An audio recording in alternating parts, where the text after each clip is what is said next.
আমার বাড়ি এই কথাটা বললে আমার যত শান্তি লাগে, আমার বাড়ির রাস্তায় ঢুকলে আমার সেই শান্তি লাগে। আমি জানি না, আমার মতো হয়তো সব মেয়ে নয়, কারণ সব মেয়ে নিজের শ্বশুরবাড়িটাকে নিজের বাড়ি বলে খুব তাড়াতাড়ি মেনে নিতে পারে, যেটা আমার পক্ষে এখনও সম্ভব হয়নি।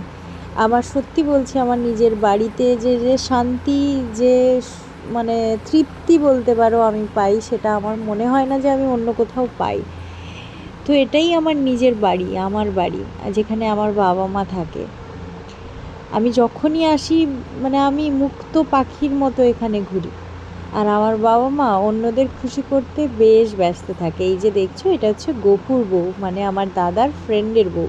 ওর সাধের জন্য আমরা সবাই একসাথে এসছি, তো ওকে ওই জন্য আশীর্বাদ করা হচ্ছে। আশেপাশে দেখতেই পাচ্ছ। আর দেখো গপুকে কেমন আশীর্বাদ করছে বাবা মা, মানে ওর সাথে একটু মজা করছে। তো খাওয়া দাওয়া সব আয়োজন হয়েছে।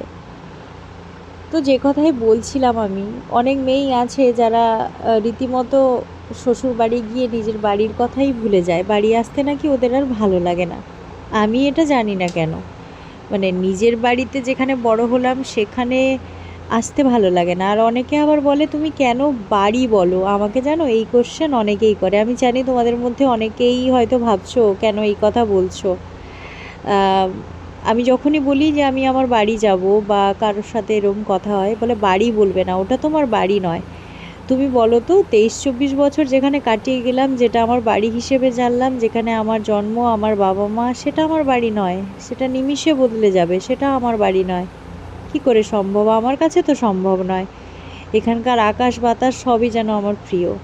তো চারিদিকে তো প্রবল বৃষ্টি দেখতেই পাচ্ছ, তার জন্য আমি বসে পড়েছিলাম একটু আলমারির জামা কাপড় গোছাতে, কারণ আলমারিটা একদমই এলোমেলো হয়ে রয়েছে।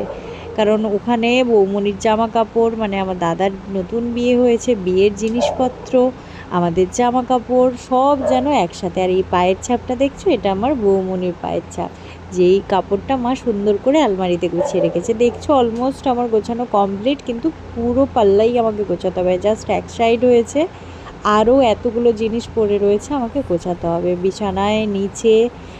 যাই হোক, রাত্রি হয়ে গেছে, মানে টানা বৃষ্টি চলছে এখানে 3-4 দিন। এত জোরে বৃষ্টি, মানে রাত 10:30 এখন বাজে, এত জোরে বৃষ্টি হচ্ছে মুষলধারে।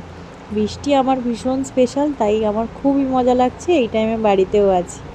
তো দেখা হচ্ছে আমার সাথে তোমাদের নেক্সট মিনি ব্লগে। ততক্ষণ প্লিজ আমার চ্যানেলটা সাবস্ক্রাইব করো আর লাইক করো। Thank you so much for watching.